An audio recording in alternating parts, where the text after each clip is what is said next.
I'm Carolina Lead, only on 10. The live Mega Millions drawing is minutes away. Get your tickets ready for a chance to win a record-breaking $1.6 billion. I'm Katie McCall. And I'm Carolina Lead. Get your tickets out. You could be seconds away from becoming a billionaire. Well, we hope you do. The live Mega Millions drawing starts right now. It's America with mega jackpots. It's Mega Millions. What's up, America? I'm John Crode. It's Tuesday, October 23rd, and tonight's Mega Millions jackpot is a record-breaking $1.6 billion. To win that jackpot, you must bet these 5 white balls plus that gold mega ball.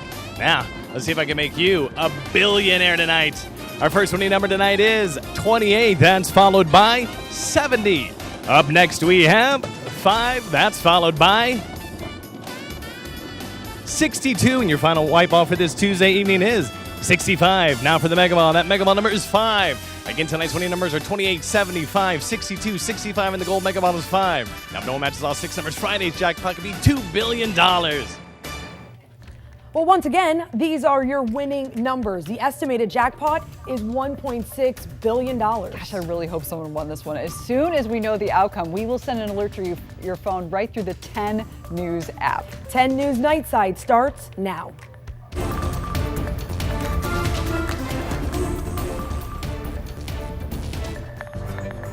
Right away, a 10 News alert out of Polk County. 2 young girls planning to attack Bartow Middle School students with knives. That's according to police. Officers say someone tipped off the school. An investigation found 2 girls had knives and were planning to attack students during the school day. Police say fortunately the school staff found both girls hiding in a bathroom. Both students were arrested and taken off campus before anyone was hurt. For now, the 2 girls will not return to that school. No word yet on any charges or why the girls would want to do this. If that changes, we'll send an alert to your phone.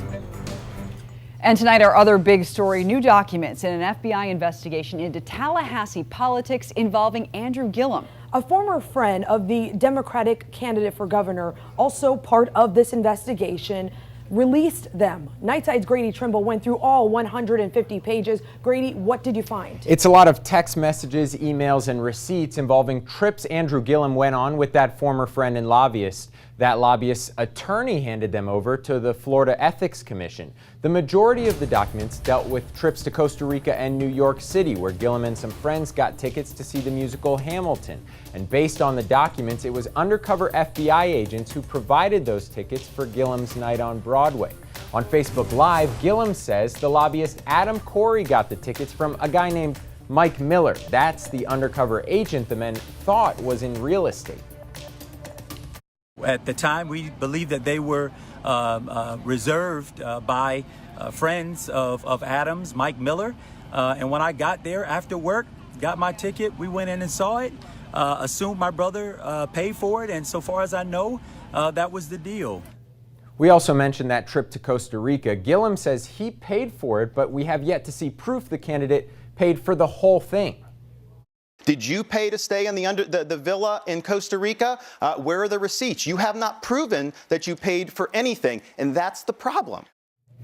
Gillum's opponent, Ron DeSantis, they're questioning him about both trips in Sunday night's debate. Gillum's response was that he doesn't take free trips from anybody. So, Grady, the question we're asking tonight, will this influence voters? Right, it could for some people, and the timing of Gillum's former friend releasing these documents is certainly questionable 2 weeks before the election. But already in Florida, with early voting and mail-in ballots, 1.2 million people have voted. It could be a while before we find out what the FBI knows about Gillum, or if he'll be found to have violated any ethics in Florida. All right, so you're voting right now at WTSP.com/YourSayTampaBay, and right now, we're seeing 70% of you say this will not change your vote. So stay logged in. We'll, of course, continue to ask that question, and you can continue to let us know what you think.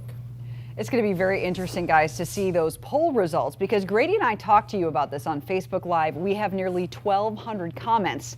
Here are just a few of those. Karen, you say it hasn't changed my vote.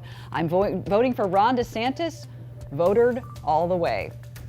Teresa, you say, doesn't change my mind at all. Sounds to me like a setup by the DeSantis Republicans. I am and will continue to vote Gillum. Kim, you say I've lived where they have state tax and I don't want that in Florida, but you say both choices are horrible candidates. So far, Republican candidate for Governor Ron DeSantis has not commented on this situation, but a governor's debate is scheduled for tomorrow night at 10. And tonight, there's a new Quinnipiac University poll that shows Democrat Andrew Gillum leading the governor's race 52 to 46% over Republican Ron DeSantis. The Democrat gets strong support from independents and women voters. The poll has a margin of error of plus or minus 3.5%. Remember, early voting is already underway this week. To find your county's early voting dates and locations, head to WTSP.com/EyeOnPolitics. Tonight, new exclusive video shows a man driving the wrong way on Sunday morning just minutes before a deadly crash. The surveillance camera shows Stephen Palaveda's pickup truck.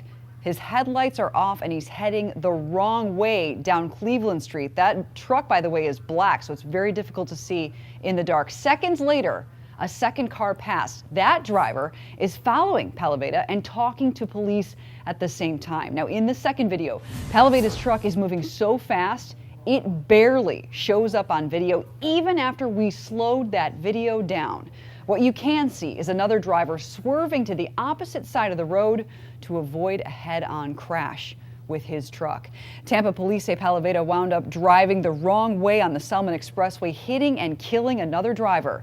Right now, Palaveda is behind bars. He's charged with vehicular homicide and DUI manslaughter. He goes back to court tomorrow. Tonight, an emotional goodbye for a mom and her 10-year-old son who were shot and killed in Tampa. Deputies say it was a domestic dispute and that the woman's boyfriend admitted to the shooting. Nightside reporter Joshua Dorowitz was there for the neighborhood vigil. You know, you hear stuff like this on TV. You never think it's going to be your family. With each candle, I'm very angry. another tear. More because I knew Rayon. 10-year-old Ricky went by his middle name Rian, a bubbly kid even with his own YouTube channel. He and his mother, Stephanie Willis, were well known and they were well loved at the Mariner Coves apartments in Tampa. We're a really strong community here. Deputies say the two were shot and killed Sunday night. Willis's live-in boyfriend Tyrone Johnson admitted pulling the trigger. He told officers an argument over changing the TV channel to watch football escalated. The mother and son were shot multiple times, the evidence suggesting little Rian was shot hiding under his bed. I thought it was a lie. It has left this family absolutely frazzled. You just never know. Today is not promised. Tomorrow's not promised. Relatives started arriving from South Carolina Tuesday night as dozens of the neighborhood kids and their parents mourned, and emotions ran high. One little boy so overcome he fainted, and medics had to be called, while the family is left feeling like their world has been pulled out from under them. And it's sad to say it was a 42-year-old man that took a 10-year-old boy. Not only did you take that 10-year-old boy, you took a 34-year-old woman that means a lot to some people. And I want the community to know that she was loved by many and hated by none. And I really have nothing else to say.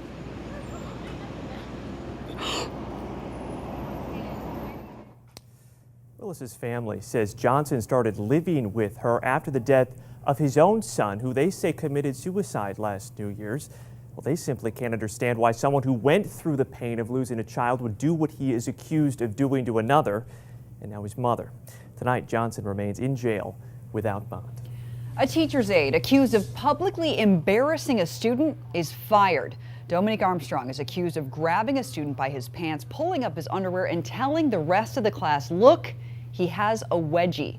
That's according to the Pinellas County School Board. Armstrong denied those accusations, but the school board says in the days after the alleged incident that she failed to do her job. So this evening, the school board decided to fire Armstrong. President Trump is doubling down on his claim there could be terrorists in the migrant caravan headed towards the U.S. When asked for evidence of his claim today, he said there's no proof of anything, but he has good information. He also said U.S. Border Patrol intercepted many people from the Middle East over the course of the year. They've intercepted ISIS. They've intercepted all sorts of people. They've intercepted good ones and bad ones. They've intercepted wonderful people for the Middle East, and they've intercepted bad ones.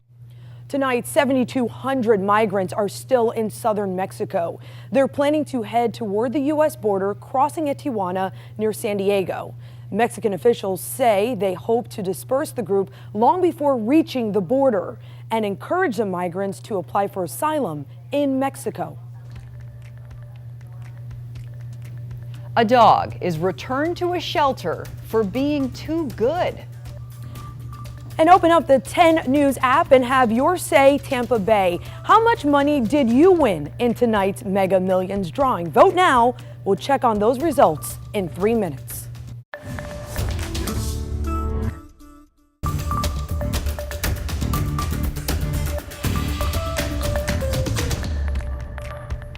Did you win? Here's a look at tonight's winning Mega Millions numbers: 5, 28, 62, 65, 70, and 5. And right now, you are voting at WTSP.com/YourSayTampaBay. How much did you win in tonight's drawing? It's like about $2 is what we're averaging.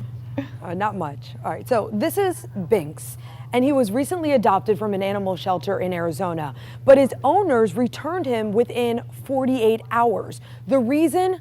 He was too good of a dog. On Facebook, the shelter wrote this letter in the voice of Binks. It says, "I'm potty trained, good with kids, fun to play with, and good with dogs in the home." They decided they wanted more of a challenge. And I think the only challenging part of me is how devastatingly handsome I am. Now, a few people defended the owners on Facebook. Courtney said, "I think what they did was such a selfless act, and it's something more people should be willing to take on if they have the time, patience, and space." But more people, agreed with Samantha. She said if they wanted a more challenging dog, they should have asked for that from the start. Tonight, Binks is still available for adoption if you want to go and get him. But now that his story has gone viral, there's a pretty good chance that he'll find his forever home really soon. I think that's probably true. And whether you have a challenging dog or a not challenging dog, a spirited dog, you have to use that for dogs now too, right? It's a spirited child, a spirited dog. It's comfortable to take them out for a walk. Yeah, it has been so nice. It's getting a little bit on the humid side today. Yeah. It'll be the next couple of days, but we've got a little bit of a roller coaster heading our way the next couple of days. I think it's going to be pretty nice, especially by the weekend. So let's get over there. Let's talk about near average high temperatures for this time of year. Should be about 83. Today we were 84. We should be in the mid 60s for lows. Yeah, we haven't seen much of that. But we're in the upper 60s today, and records, they stayed safe. So good news there. All right, live outside, we have some clouds out there today, and we've had quite a few kind of on and off, even some sprinkles. Not much right now in St. Pete, but there are some sprinkles in the area, so don't be surprised if you're out here the next couple of hours. We're going to see some isolated raindrops. 78 degrees right now, dew point in the upper 60s. That's why I say it's a little bit on the muggy side.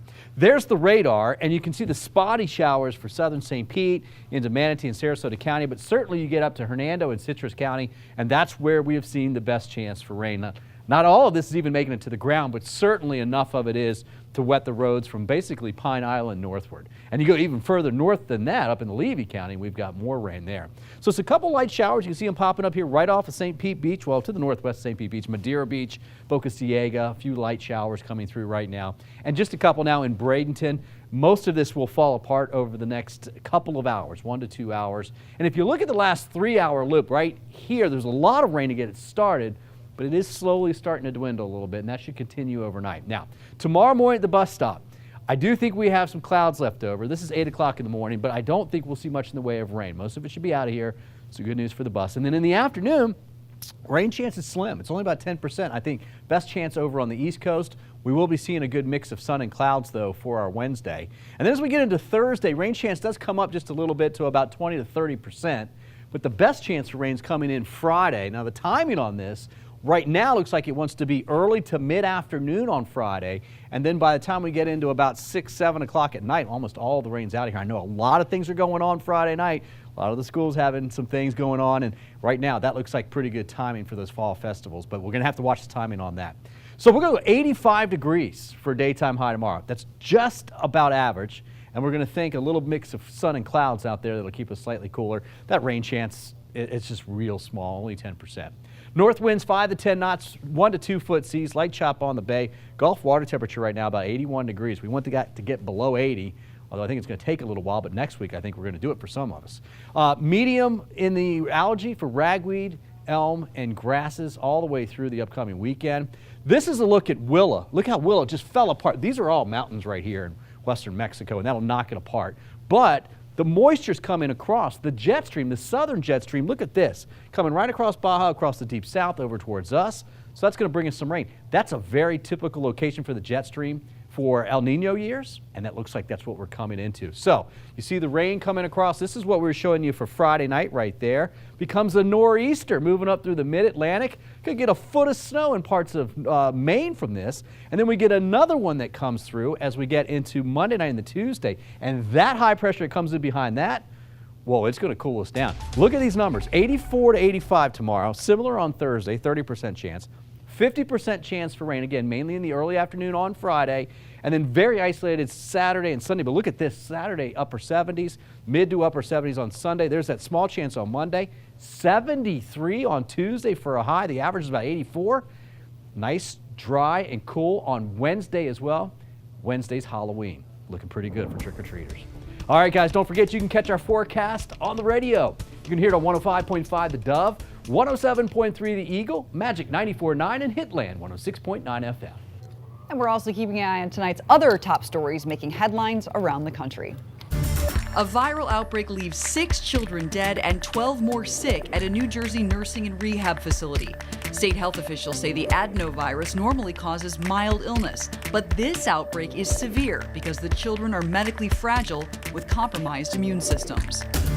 New evidence in the case against a father accused of throwing his 5-year-old daughter off a bridge. Prosecutors want to depose expert witnesses again. They found emails John Johnchuk sent to an attorney just hours before allegedly killing his daughter Phoebe. It's unclear what those emails say, but the state says it could change the experts' minds. A partial fix for some of Florida's algae problems is in the works. President Trump signed off on a reservoir project south of Lake Okeechobee. It's expected to help reduce the amount of polluted water discharged from Lake O, which causes blue-green algae. But federal funds for the project are still years away from being approved. A recall on Harley-Davidson motorcycles. The company says a clutch problem affects more than 238,000 motorcycles worldwide. The voluntary recall covers all 2017 and 2018 touring, trike, and CVO touring models, as well as some 2017 Softails.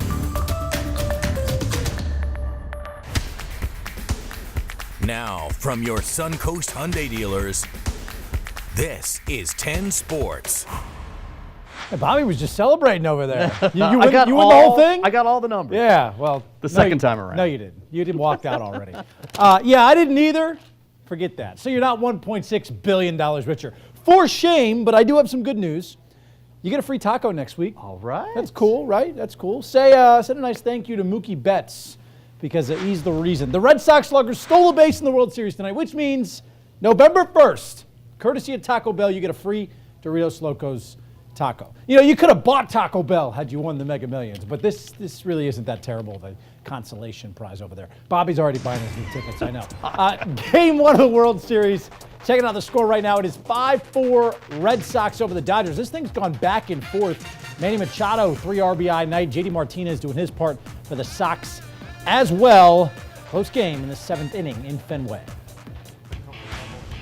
And one note on the Rays tonight. 2 of their assistant coaches interviewing for open vacancies around baseball. Bench coach Charlie Montoyo, candidate for the Blue Jays managerial opening. Field coordinator Rocco Baldelli also in the running for the Jays gig. And Rocco is a finalist in Minnesota for their open managerial job as well.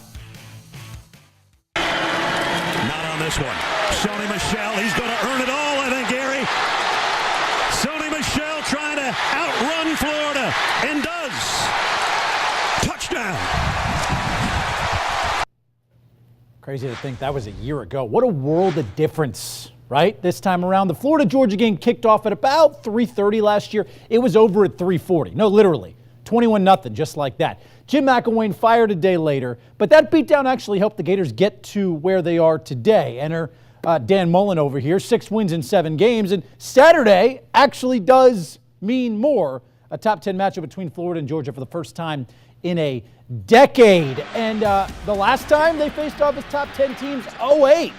Dubbed the biggest game in the series history. That's the Tim Tebow-led Gators. They turned a 14-3 halftime lead into a rout of Georgia, 49-10, second worst loss of the series for UGA. Gators went on to win the SEC and, of course, the BCS National Championship. That was fun, breaking out the old film as well. One of the most memorable plays of the rivalry, 1980. Lindsey Scott saved Georgia's season. Dogs trailed 21-20 late, third and long from their own 7. He outruns everyone down the sideline. That is the game's winning touchdown. Look at everybody on the field. Dogs survived. They won the national championship. The series took a turn in the Gators' favor when Steve Spurrier arrived, the old ball coach, part of this blowout in '95, known as half 100 between the hedges. Playing in Athens, the Gators dropped 52 on Georgia. After the game, Spurrier said he wanted to be the first to hang half 100 on the Bulldogs in their own house, and he did just that. This series did take a 2-year hiatus away for Jacksonville. Other than that, it has been in Jacksonville since 1933. Georgia also leads the all-time series 50-43-2. This has been dubbed, of course, the world's largest outdoor cocktail party. That was back in the 1950s. They did drop that name due to safety concerns, by the way. The game does have its own Hall of Fame, and since Spurrier arrived, Gators, they've been pretty successful, 21-7 since 1990. Hey, you can watch that game Saturday, 3:30, right here on 10. Game 1 of the World Series going on tonight in Boston. But before the game tonight, a local expert of sorts. Not me, by the way. Not me. Made his prediction for who is going to take home the crown. Wait for it. Yeah. Nick the Dolphin put on a bit of a show for He's fans. done this before, by the way. And he's good. At Clearwater Marine Aquarium this afternoon. And this year, Nick is going with, who do you think? There you go. Los Angeles Dodgers. Yeah. So, believe it or not, Nick had correctly picked 7 out of the past 9 World Series champions, and he's coming off a correct pick last year with the Houston Astros. Right now, Red Sox are up 8-4, so Nick might be on the losing side here, at least in game 1. Okay.